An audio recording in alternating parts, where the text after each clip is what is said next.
Had a chance to catch up with Carol Roth. Carol is a former investment banker. She is a TV pundit that you may recognize from her making appearances on all sorts of different cable news shows. She is also the author of several books on business and finance. She's got a new book coming out this summer. It's called You Will Own Nothing. So we talked about that. Carol's also very, very active on Twitter. She is the originator of the viral hashtag on what occasion. So we chatted about that with her. Also, because she is so big on Twitter, she has a huge following. Talked to her about how it's been on Twitter and what she thinks of Elon Musk's first 6 months owning the platform. I was kind of surprised by her answer there. Talked about her getting training at Second City, which is the famous improv comedy powerhouse in Chicago. A number of famous people on Saturday Night Live got their start there. So I talked to her about that. Actually, it was just a great conversation. She's a really interesting person. I did kind of a poor job of talking to my mic, so my audio is just a little bit off in this one. So apologies for that. But anyway, let's get to it. Here she is, Carol Roth.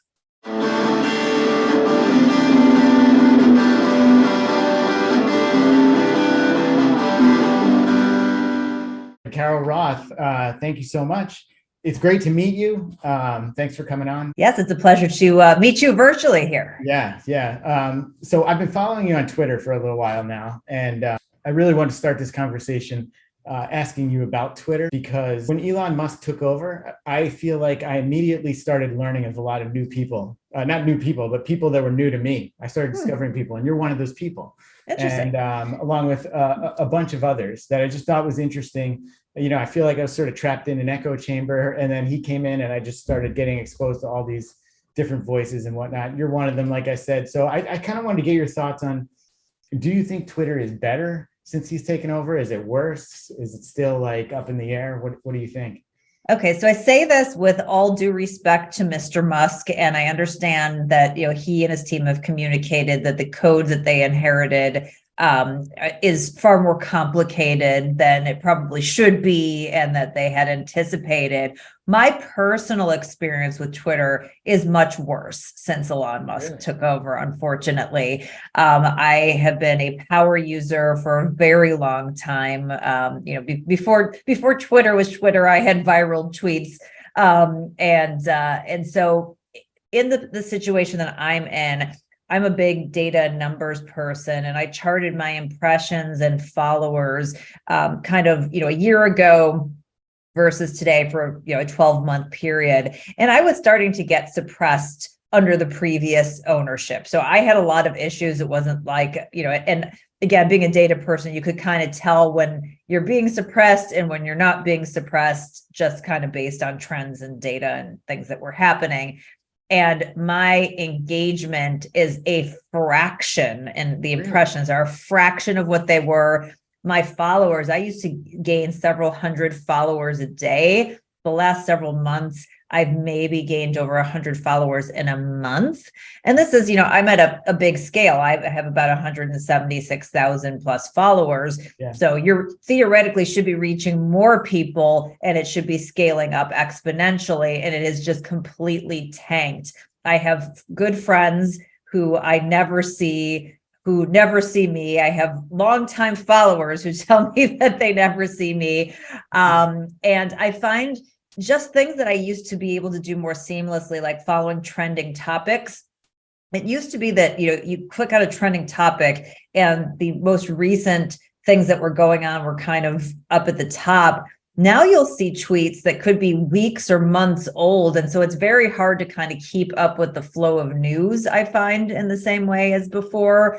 And some of the decisions that he's made around, conflating what a blue check is and all of these things, I don't think that he and his team, being, these really big, important tech people who have these huge followings, I don't think that they really fundamentally understand the use cases for Twitter for like everybody else outside of them, and would probably benefit from having some people who understood community better on their team. Maybe some of these things get addressed in the long term. I don't know, but I am not a fan of new Twitter, much in the same way as people were not a fan of new Coke.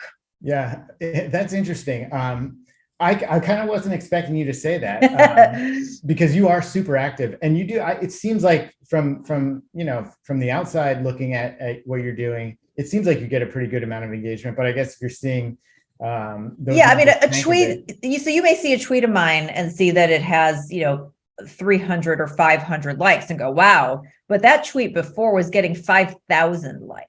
Really? And, the number of responses on some of I do a lot of, as you know, kind of fun pop cultural iterative stuff. Yeah. So again, I might get 300 or 500 people who respond to my questions. Every once in a while, it gets a couple thousand, but I was getting thousands of those on a regular basis with pretty much everyone. So it's just that, kind of continual engagement. So I see it on the micro level. And then, as I said, one of the things on the back end on Twitter analytics that you can go, at least I can go and see, is, they report on a very long-term basis the impressions and the followers. So just from an impressions basis, it's a tiny fraction of the impressions that I was getting under the previous regime where I was being suppressed under them. So it's like, extra suppression. And I'm sure it's something that the old folks left on that these guys probably haven't unwound yet.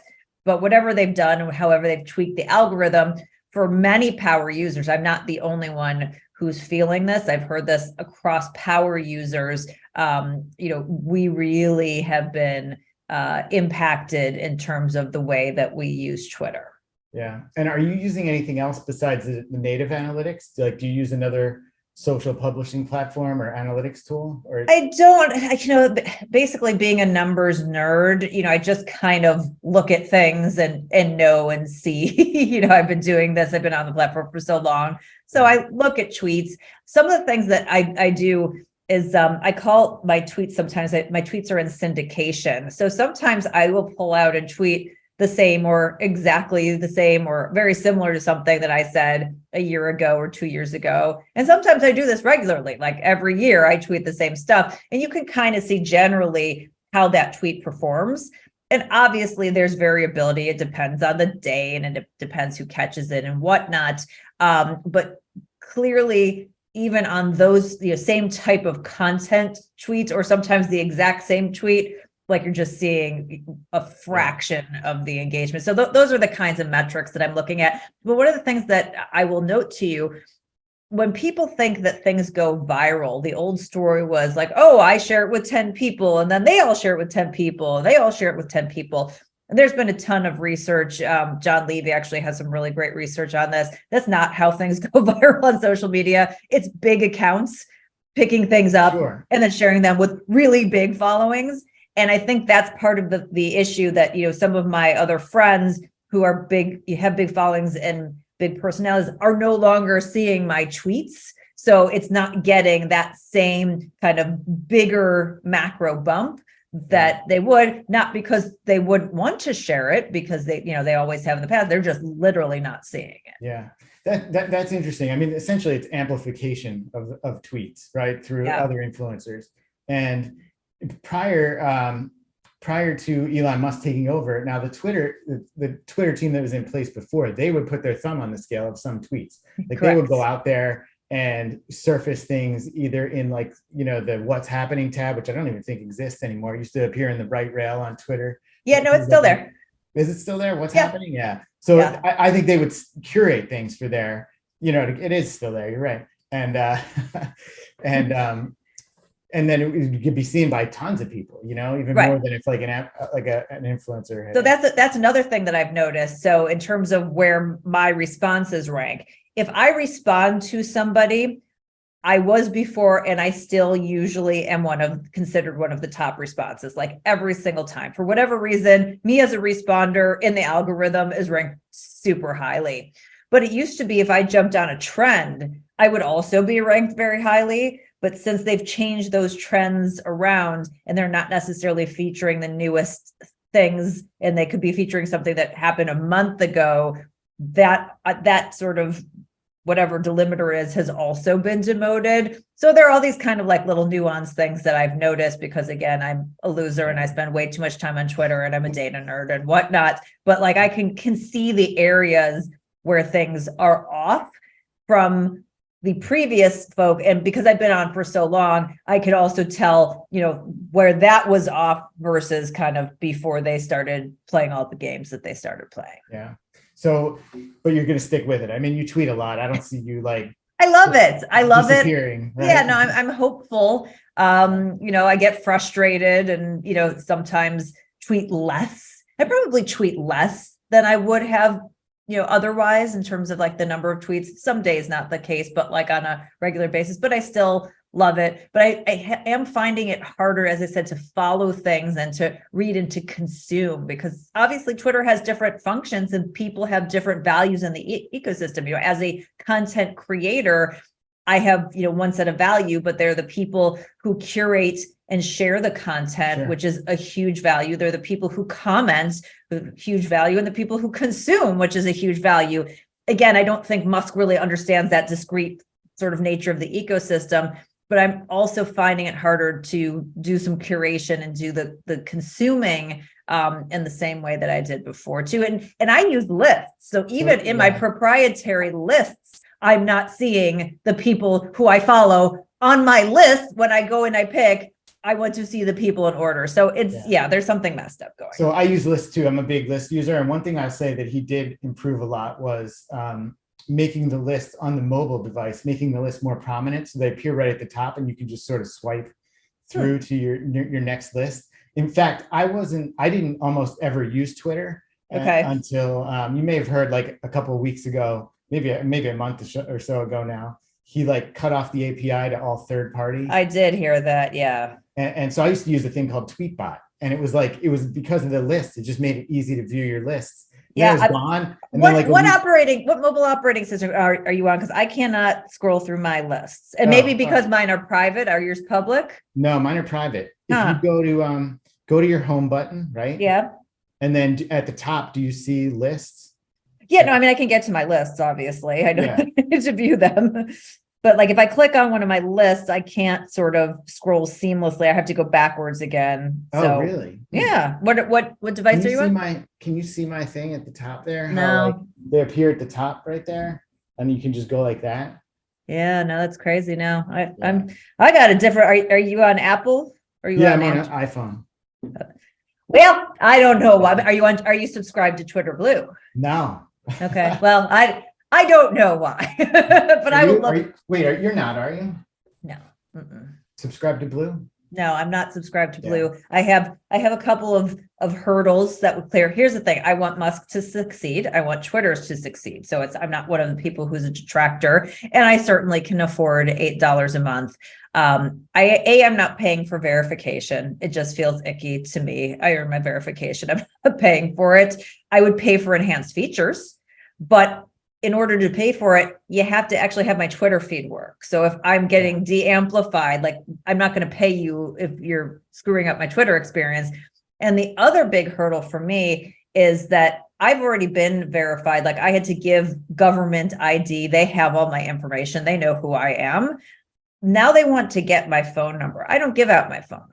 So like, that's going to be a hurdle for me forever. Like they say, oh, well, it's because of bots, but okay, but I'm not a bot. I've already jumped through that hoop. So why would you make me jump through that hoop again? You should grandfather everybody whose information you have and you have confirmed is not a bot and not make us do these ridiculous things.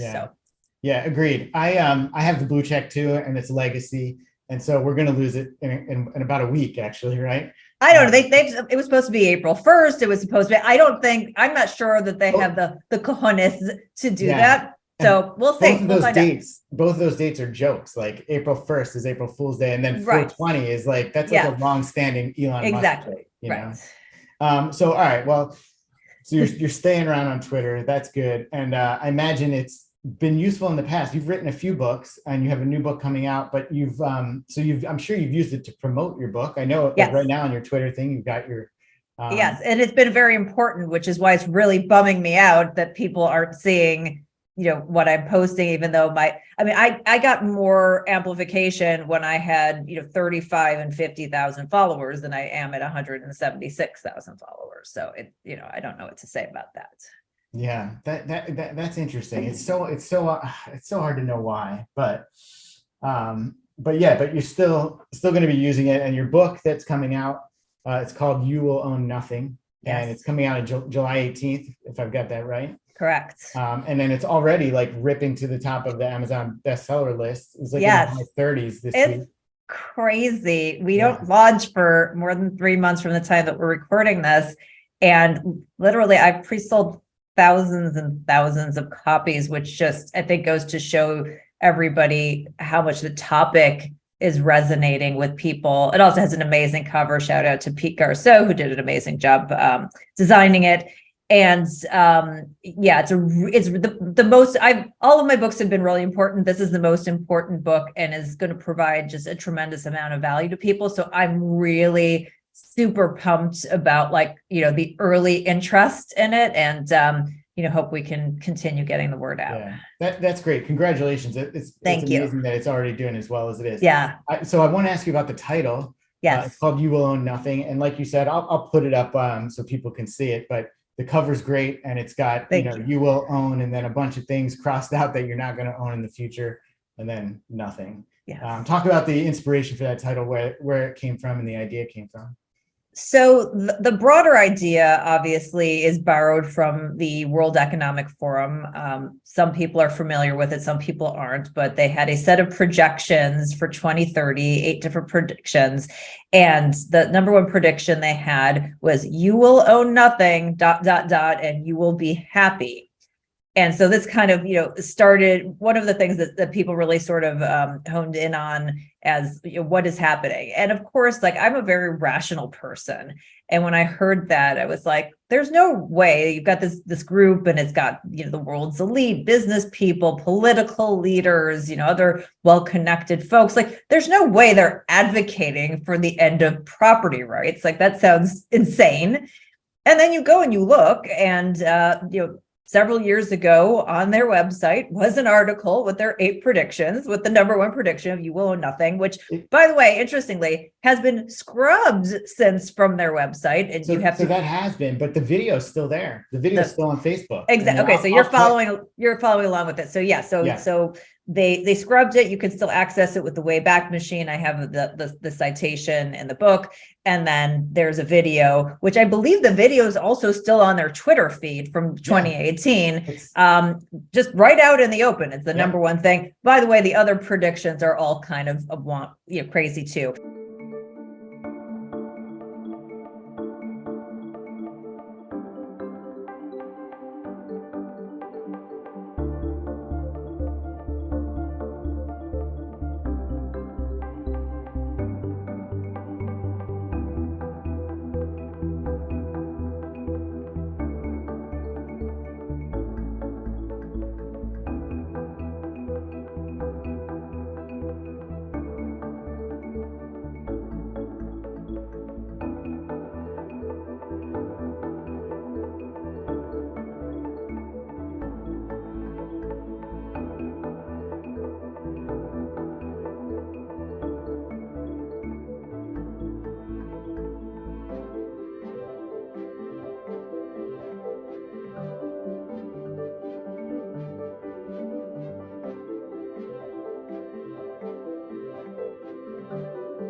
Obviously this was in the back of my head. And as I started thinking about all of the issues that people were dealing with, and connecting the dots on bigger issues of barriers to wealth creation and what was happening, I mean, I literally walked out of bed one day and I walked 3 paces and I stopped and I went, you will own nothing. And it just came to me in a moment.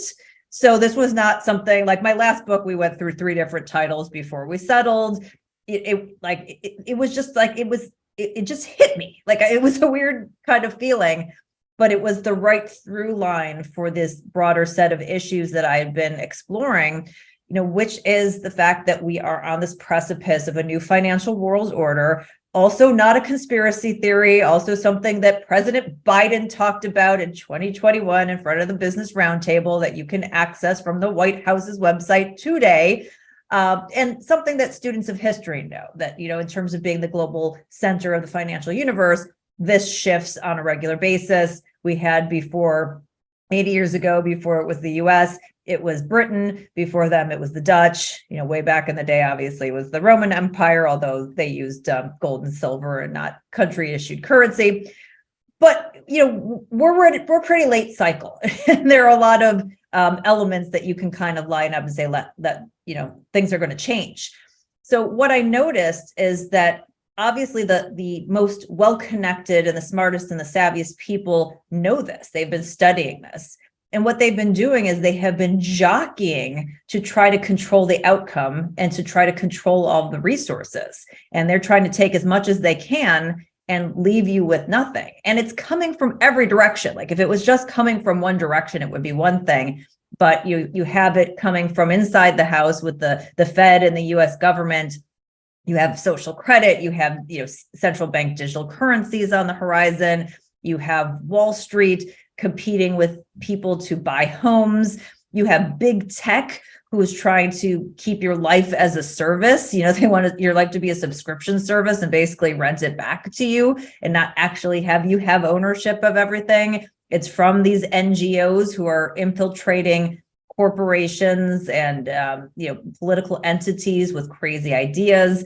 It's tying these things together, and things like, why is it that the millennials have, on an inflation adjusted basis, a higher income than Gen X and the boomers did before them at the same age, but they can't afford housing and they have very little wealth? Well, it's because of all these factors that I talk about. So I'm giving all of these different areas that are coming at you so I can empower you with knowledge. And then most importantly, final chapter is your battle plan to fight back. I want everyone to own everything and preserve the American dream. Because, Andrew, if you think about it, what is the American dream? It's ownership. It's owning a house, because we know when you own things, that is how you create wealth. It's not about your income. It's about your ownership and having those assets increase in value. Yeah. One thing I thought was weird about the whole "you will own nothing and be happy" idea is somebody has to own it, right? It's like, just because most people won't own it, somebody's going to own it, right? So right.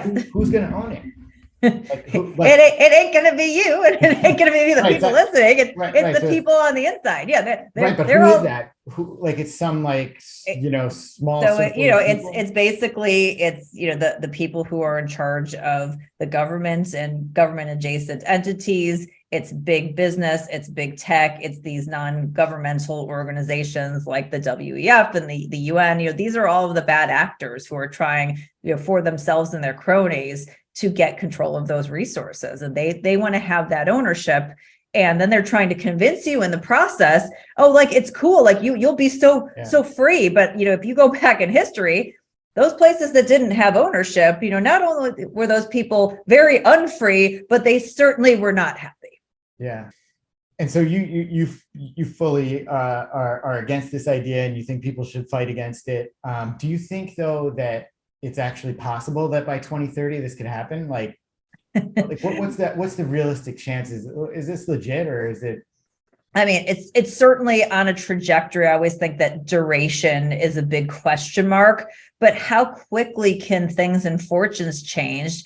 If, before 2020, you had asked me this question, I would have said, well, these things always take a very long time. And then, March of 2020 rolled around and they're like, hey, we're going to shut down a third of the economy and tell people they're non-essential. And I'm like, nobody's going to go along with this. And lo and behold, not only did people go along with it, they were cheerleaders, they were advocates, they were allies in the push to make this happen. So in terms of time schedule and what could possibly happen, I have learned that things can happen much more rapidly than we anticipate. Now, that's not the probability, it's a possibility, but I think it's a very realistic possibility. given what we've seen in recent history. And then, and I hate to use the comparison, but it's a relevant comparison, but the switchover and the rise of the Nazi regime in Germany also is something that happened pretty quickly. So could things happen, faster than we had anticipated, in the next 7 years? 7 years seems like a long time when we were only 3 years away from 2020, right? True. Even even 7 years ago, right? Right. 2016. Right. Things were very different back very then. different. Yeah. I I even think back to just to like 2015, before even Trump, let's say, got into the race. I think there's like a dividing line in like what life was like the day, the day before he walked down that escalator, came down the escalator at Trump Tower. So I've been working in news for a while, and if you remember, the biggest story right before that was, do you remember those guys who broke out of the prison in like far upstate New York, in Dannemora? No, that huge. You don't remember this story? No, it was leading the news for days. Right? I'm sure it was, but a woman prison worker helped break them out. And yeah. Actually, Carol, there's a great Showtime show that Ben Stiller directed it. It's like 8 episodes. It's called Escape from Dannemora. It's so good. You should watch it. But anyway, that was like the biggest story. The New York Times, everyone was leading with it all day, every day, kind of wall to wall, Yeah. And I just sometimes long for those days when we have a good crime story or something to just, like, even nowadays, like that Robert Murdaugh story. I couldn't get into that much, but if you watch that on Good Morning America, I watch a lot of morning TV too, morning news, and back in the days before Trump, that would have been the lead story every day at the top of the show. Instead, it was at the bottom. It was like the top second half hour, Well, it's funny because, I've been in the news or news adjacent, by the way, completely by accident. This was not something that I intended to do, but I got dragged in. And, during 2012, that's when I'm not sure if you're familiar with it, but a tweet that I made that went viral with me, my exchange with Piers Morgan, the famous muskets exchange. If you're not familiar with it, just go and type in Piers Morgan muskets and you will find it. I'll put it up. That's one of the things I wanted to talk about. Okay. Yeah. So, I mean, when that happened, it was like such a weird thing, and Twitter was such a different place. The conversations that people were having were around small business and entrepreneurship and blogging and creators, and it wasn't very heavily politicized, which is why that was like kind of a strange thing that popped up. And it's just like, it almost seems like a different lifetime. So that really is that. I mean, that's 11 years ago now, if you can believe that. And here, actually, I'm going to share my screen real quick because I had the link to that saved because I wanted to bring it up with you a little bit later. While you're doing it, I'll tell the story of this. So when Piers, yes. Yeah. So, when Piers Morgan had a show on CNN, I was one of his regular guests. And by the way, I love Piers. I think he's great at what he does. I vehemently disagree with him on the Second Amendment.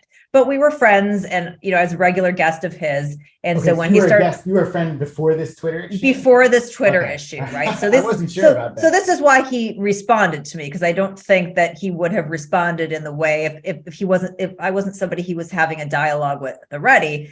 So he says the Second Amendment was devised with muskets in mind, not high-powered assault rifles. Fact. And it just bothers me when someone says fact, like this happened at a time when you were not alive, like you have no idea. And obviously that's not what was imagined based on like the Federalist Papers and everything that we've, seen around, that period of time. But so, I was just trying to explain it to him. Like, I was just kind of like, I don't think that's really what happened. I think it was supposed to protect you from the kinds of weapons you need protection from, whatever. Right. And so he just got kind of pissy. Where in the Constitution does it say that? I must have missed it. Yeah. And just right off the top of my head, right next to the word muskets. And I just typed it up. It wasn't even like a Second Amendment stance. It was just like, you're being such an idiot. And this is such a stupid statement. And I'm just going to come back at you. And I typed it and I left to go to a meeting, like a business meeting. And I come back and my entire life is in a whirlwind. Like it had gone totally viral. I had like tens of thousands of tweets and emails, and like that entire next week was just insanity. And then all of a sudden I became like, this like sweetheart for 2A, which, I strongly believe in, but it wasn't something like I was out advocating for. I was just having a conversation and somebody said, teed up that softball, and I was just gonna, bat it out over there. And so it was just a really weird scenario. And to this day, I mean, I just retweeted it the other day because somebody brought it out. Like it's become part of the 2A lexicon. Anytime anyone brings up 2A, it's like back to muskets. Let's revisit this story. And so yes, I'm like in Twitter history, I guess. Yeah. So that was funny. That was just a funny exchange, right? Like, and I think even if you, again, like you said, if you're just not even analyzing the politics of it or where you stand on the issue, it's just like, it was just a good own. It's a good own, right? I mean, that's right. Yeah, you like kind of roasted him right there, but so I didn't know that you guys were friends though. So, and then I saw that you appeared on his show afterwards. Let's take a quick look at you mixing it up with Piers Morgan on his old CNN show. Healthcare, that's a good thing. Hold fire for 1 second. I want to bring in a woman and try and calm things down. Carol Roth, try not to pour petrol on this. No, listen, I want to bring some common sense to this conversation. First of all, I want to thank Hallie for her service. We have to face the real reason why we are in a government shutdown. It is not because of Obamacare or not Obamacare. It's because the government has run out of money. We are the wealthiest nation in the world. The U.S. government employs more people than anyone. The fact that we continually run out of money and are continually in shutdown situations is absolutely ludicrous and shows our financial mismanagement. If we had bills that attached funding to the budget that they passed, we would never be in this situation Carol, to begin with. The obvious answer to your crowd-pleasing point is that, of course, the shutdown doesn't help the national financial situation. It makes it massively worse. And this is the problem, is it's so self-defeating. None of these politicians, in my view, are acting in the interests of the American people. And that is exactly the problem. The thing that really makes me angry and should make the American public angry is that this is political theater. This is not about solving the inherent problem, the flaws in our system. That is the end of the issue, Piers. We need to hold our politicians to a better standard because we deserve better as Americans. Okay, well, we have an unprecedented second round of applause for Carol. I guess had you appeared before on his show? Oh, yeah. No, so, I mean, that was the whole thing. I mean, I actually got into politics kind of because of his show and a few others. But during the 2012 presidential race, obviously Mitt Romney was the Republican nominee, and he had been in private equity previously. And they didn't have anybody who could explain what private equity was. And since I'm a recovering investment banker, and I was, out trying to break into TV and talking about small business and, fun stuff. And I mean, frankly, I just wanted to host a game show.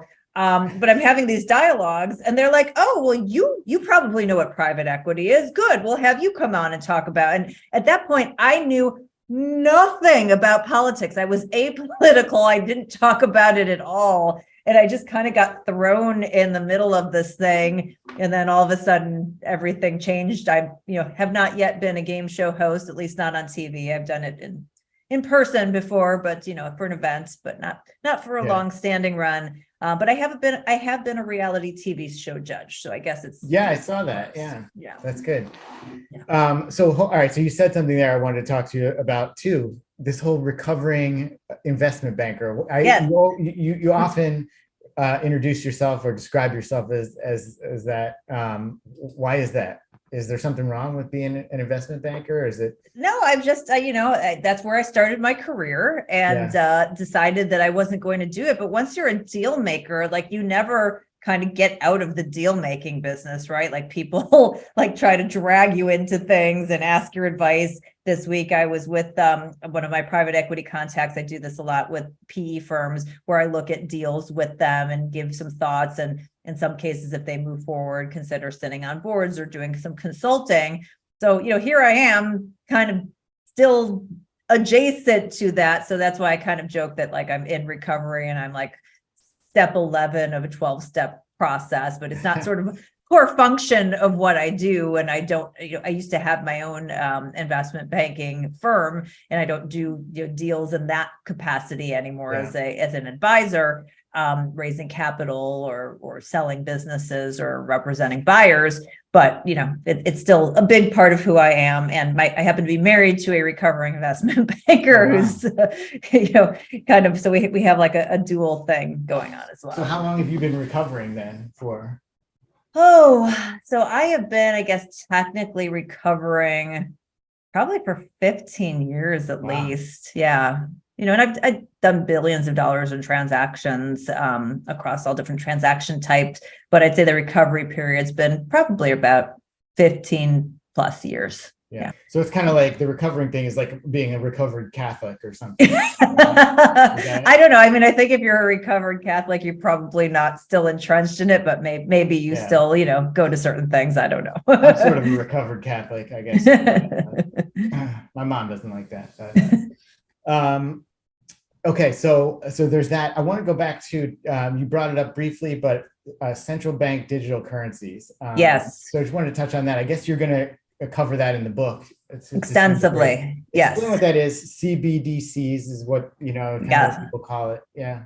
So central bank digital currency is a digital version of whatever currency the issuing authority is already issuing. So if it's the central bank, in the case of the United States, that would be the Fed. They issue dollars. Now they're going to create a digital dollar.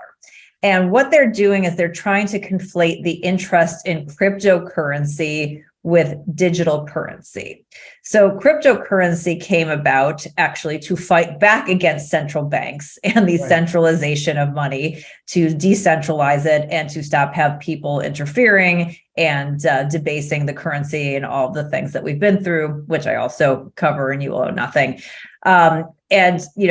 So that's very different. And so because it's digital, people think, oh, cryptocurrency, digital currency, it must be the same thing here. But it's exactly the opposite. It's basically the central bank taking all control over your money. And yes, to some extent, the Fed and the government have control over money in the economy to some extent, but not at the granular level. It's not like you have a dollar in your hand. It doesn't have a microchip in it. And it doesn't have the when you go to pay with it, it's not like somebody's monitoring it on the other end and going, you know what, Carol, I didn't like what you posted on Facebook, or you've had too many burgers and we're really trying to have a greener environment. So we're not going to let you pay with that dollar.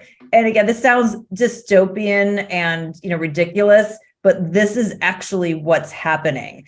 And it's been developed. I mean, there are many countries around the world that have already rolled out a CBDC, including China.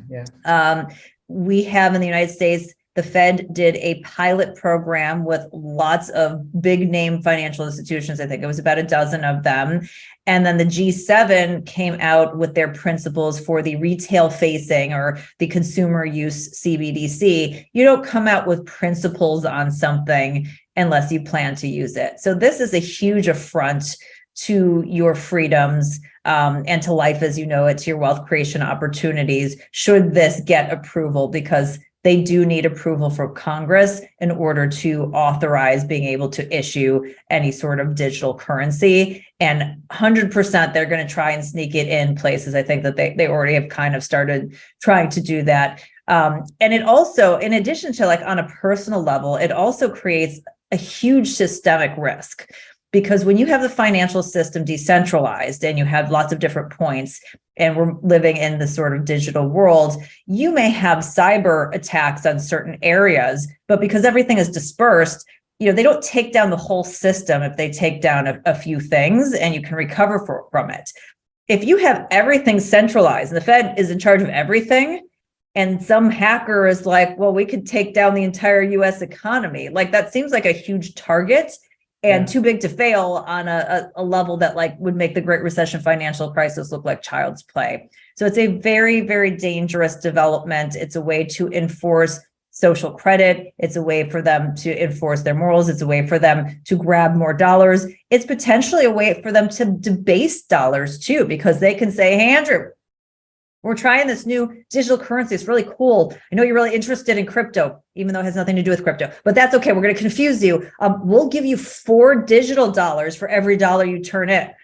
Now, just like when we had the stimulus during the COVID scenario with the Inflation Reduction Act, and there was another one that came out in March of 2021. His name is evading me right now, but they said, oh, well, stimulus, that's good for you. And we all said, you're going to get $1,000, but you're going to pay like thousands of dollars a year more for your goods and services. And everyone like, no, I want my $1,000.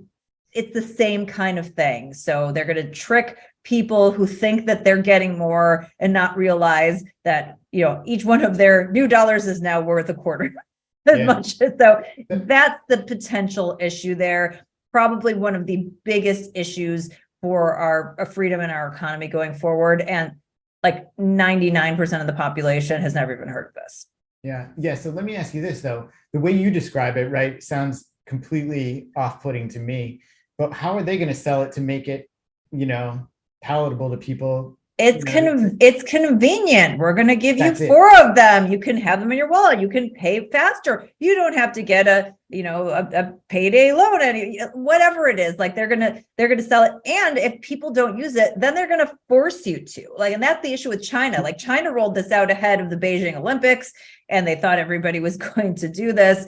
And they kind of said like, oh, if you're going to pay, you need to use this wallet. And nobody did it. Like they have all these wallets open and they all have like less than $1 equivalent in them. So the only way they're going to make that happen is by forcing people to use it. And I'm pretty sure they will probably be first to force folks to use it. And then at some point we will also, if it's not adopted, which again, we have a lot of useful idiots, so maybe it is, but eventually then they're just going to say, cash is illegal. You can't have a business if you don't accept digital. Who knows, right? that. And you would say, it's not constitutional, but they're going to put things in it to make it constitutional, and you're not going to know because they're going to sneak it in some other bill. So the convenience factor. I want to ask you: do you use Apple Pay? I don't. You don't use Apple Pay, really? No. So I have come to love Apple Pay. It's just so easy. You just like pull out your phone. I know. I don't like anything that's that easy. I'm one of those like people. I don't like anybody to have my stuff. Like we were talking about with Twitter. I don't like them to have my phone number. I don't like these guys to have. I'd rather that's okay. I'll just fumble through for a second and pull out the credit card. Yeah, I'll stick the chip in. It's fine by me. It doesn't bother me because I don't trust somebody getting my phone. I don't like it. So do you think that like Apple Pay is like sort of like a gateway into? It's a gateway drug, right? Like and it's not good. It's like the same sort of behavioral issues that casinos developed, right? Where they made you convert everything to cash or to credits in a slot machine so that you're not actually paying with dollars. And so you don't really have that psychological attachment to, I'm actually giving you some money. This all seems fun. I would imagine for younger people, there are a lot of people who probably don't even look at a credit card statement. Everything's electronic. They just charge stuff. It seems generally right. It's probably paid automatically, and they have no touch points of keeping track of what's going on. And, the more that you're not paying attention, the more opportunities for nefarious things to happen. Yeah. So you're saying don't use Apple Pay? Should I stop using it? Again, listen, it's capital. You do whatever you want. Yeah. Right. It's just, you have to do a good job of keeping track of it and make sure maybe the credit card that you put on Apple Pay has a lower credit limit or, whatever it is, little steps to I keep an eye on that stuff. So, but I mean more from like am I just becoming dependent on that? From a behavioral standpoint, I think that detechnifying everybody's lives a bit isn't a bad thing. Like I don't have Alexa or any of the other virtual friends in my house. I don't trust them. I can turn off my lights myself or write myself a note. Like it's not a big deal. I think it's just being aware of your behaviors and saying like, what could this lead to? What is this desensitizing me to? Like, do I really need to do this? Or am I just training myself in a way that's going to end up being like, it seems convenient, but it's like going to be worse. It's kind of like a penny wise, pound foolish thing. And obviously technology is great. Like I'm not an anti-tech person. Sure. I use Chat GPT, like, I'm on top of things, but you just have to like, just keep yourself in check about the downsides as well. Yeah.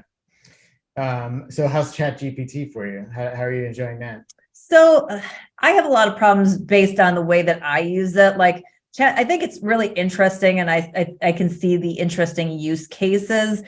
But every time I ask it something, it always gives me a really vague response. Like I want something super precise. And it's like, well, it's really difficult to calculate this. And I'm like, well, you just didn't do the work, Chat GPT. Yeah. Or it's something that it's more recent. They don't have the data. So then I have to put in a link, ask them to summarize the article, and then say, oh, you didn't summarize what I wanted. I wanted this. Well, the article didn't really talk about that. So like ChatGPT and I, like, like in my circle of friends, but like we're not besties or anything. All right. I have not used it really. My son has messed around with it a little bit, so I've sort of used it through him. I've suggested a few questions, but I have not sat down with it myself yet. It's interesting. I just, I have a godson who we talk about economic data, and he uses it to summarize stuff. And so finally, I was like, okay, I should probably, I'm supposed to be at the forefront of this stuff. So yeah, I should probably just suck it up and do it. And it's not difficult at all. So. Yeah. I just haven't, I'm like, I don't know what's been holding me back. I got the Bard invite too from Google, and I want to try that. But again, I just haven't, for whatever reason, haven't done it. All right. Well, now this is your incentive. Well, since we talked about it, to come up with a question, and then he'll be like, sorry, Andrew, this is my super vague response. A question that it can't. It's like he's like a very much like a C+, B- student right now, in my opinion. So I want to switch gears here. I mean, because you're a very interesting person in a lot of ways. Obviously, I find you interesting on Twitter and so forth, but I noticed too that you, when you actually just mentioned that you wanted to host a game show, and I wonder if this plays into that at all. You at one point went to Second City for some improv training.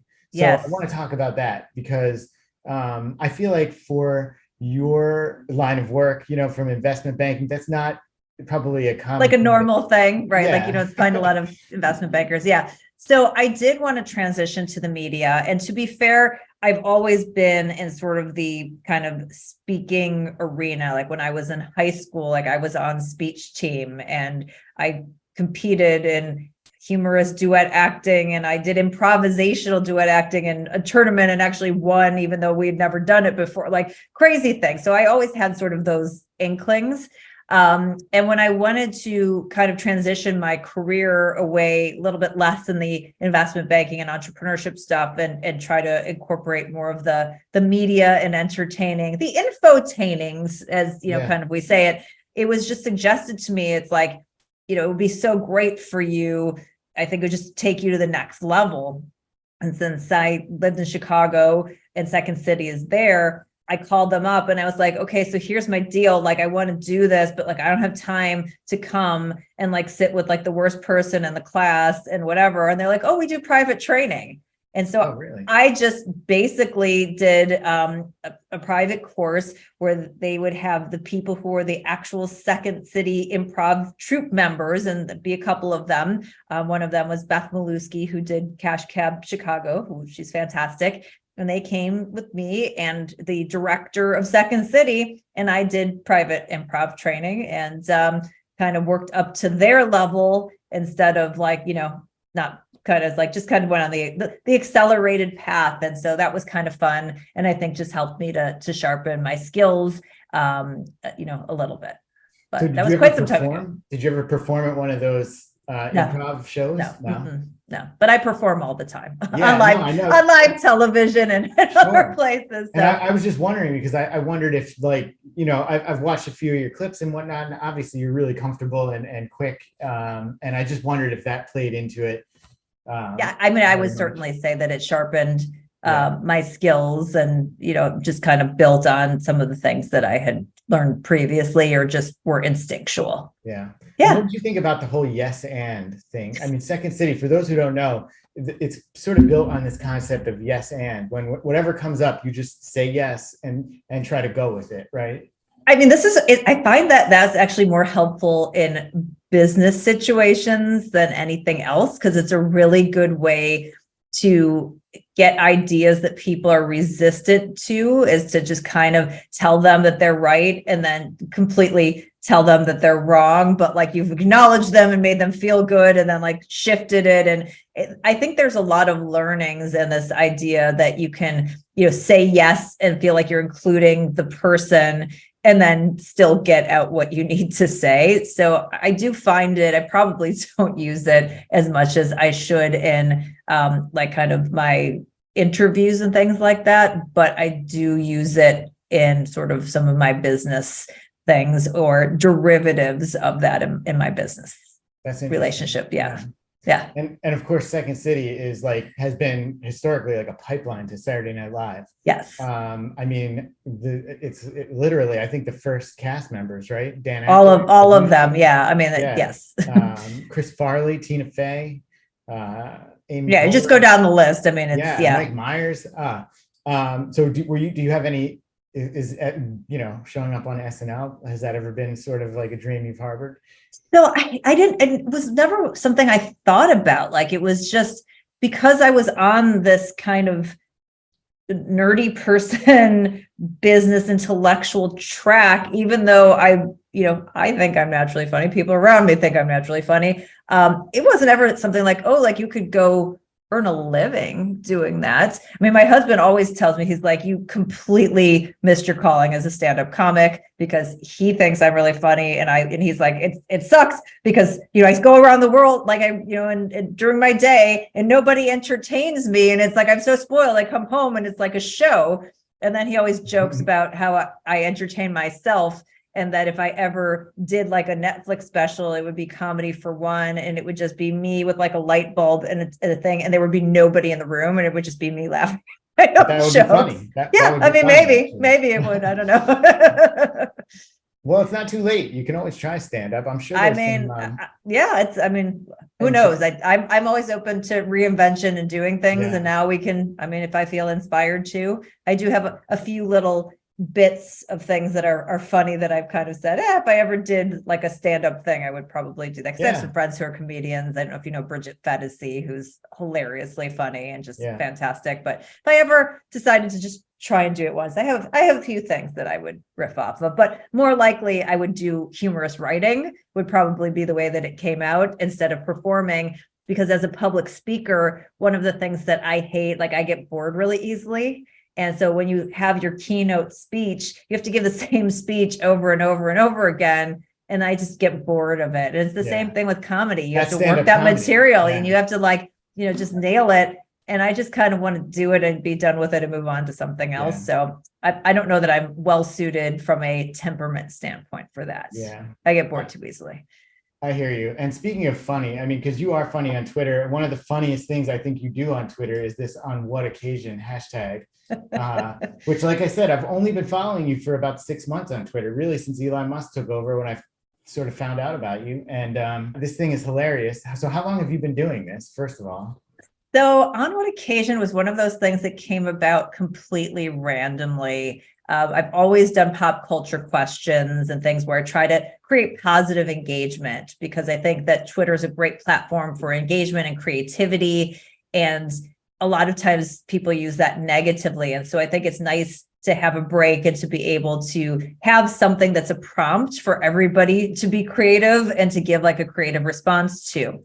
So I've had that bent. And then one day I was shopping online and I saw this picture of this ridiculous suit. It was this white suit that was bedazzled, and it was bedazzled in all of the, private areas. And it was just so insanely funny. And so I put it on, and just like rhetorically, I was like, on what occasion would you wear this? No hashtag, just ask the question. Yeah. And it wasn't meant for people to respond. I was just making a funny comment about it. And people, because I have my following that's, very well engaged, they started giving their funny responses about where they would wear it. And I'm like, oh, that's kind of funny. And then I saw another thing that was funny. And then I asked, again, and I got the response. And I'm like, oh, this might be a thing. So then I started looking for stuff, and, it's from everywhere. there's the hashtag, decided that was like a good thing to ask, on what occasion would you wear it?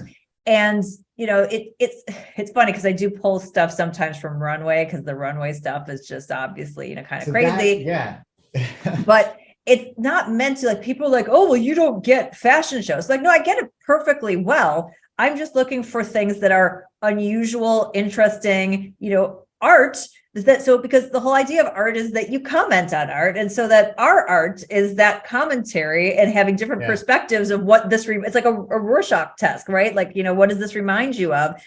And the most interesting thing about it, I get more emails about this and like things from friends, like, I just love On What Occasion. And like 90% of the people who say stuff are men, which is really interesting, like straight guys, and you wouldn't think that it would resonate so much. I obviously my girlfriends and my gay guy friends, like I get it, but like the straight guys think it's the funniest thing ever. And even if they're not actively responding, they're like, I love when you do that hashtag, like do that hashtag more. So. Oh yeah. So I think it's great. And I want to actually take a look at a few of them. I went through the hashtag. Well, first of all, it's really taken off into something else. Now people are like pitching you ideas. They do. On Twitter. So that's my response when people are like, how do you find these? I'm like, they find me. Yeah. Now they're just at this point, they just, which is a great thing. But let's take a look at some of the, what I tried to do here was order these. Hopefully you can see. Are you seeing the whole screen there? Yes. Oh, that was a favorite. Yeah. A bunch of tabs. All right. So what I tried to do is go through like several of them, going from one that's pretty ridiculous, but I think you could actually, this isn't that, apart from like this, the hair and face makeup, right? Like this outfit, I feel like I could see somebody wearing this. In New York, for sure. Yeah. Right. Yeah. You could do it. But then it quickly gets like ridiculous here. I love this one. I mean, again, what a cool piece of art, but when you have it in the context of, and this one blew up. This is one of my most popular tweets of all time, which is one of the only tweets under the Musk era that has like done kind of what a previous tweet would have done. But people love, and again, it's not that this is funny, the people's responses to it are what are so brilliant, and the way that everybody sees it differently and just has, there's always a theme, there's always a couple things that come out, and then there's just these people who come up with other things, and it's like walking COVID or a dandelion or, whatever it is. And so I love the creativity and the fun engagement. It's supposed to be fun, and it's supposed to be, humorous totally and lights. Yeah. It totally is fun. Continues to get ridiculous here. And I think this is somewhat recent, January. Yeah. So that way you can see that Amanda Jean is the one who sent me that. And it was like, oh, that's a great one. I'm going to share that. But I try to give props to people. If you send it to me and it's the first time I've seen it, I'll, hat tip you if you want to, because that's the other problem is that a lot of people respond to them and some people don't want to get, 300, 500 or, thousands of notices. So. Yeah. So then it continues going. This one I just thought, first of all, it's hilarious, right? But like, what possible scenario could there be where this would be practical? I got this one from so many people after the fact. So you can see a hat tip, October 31B. So he's the first one who sent it to me. But like I kept getting it. I kept going, yes, it's on the timeline. Yes, it's on the hashtag. Like, go check it out. Like this one really, it resonated with people and they had really fun things to say about it. Yeah. So a couple more quickies here. This one.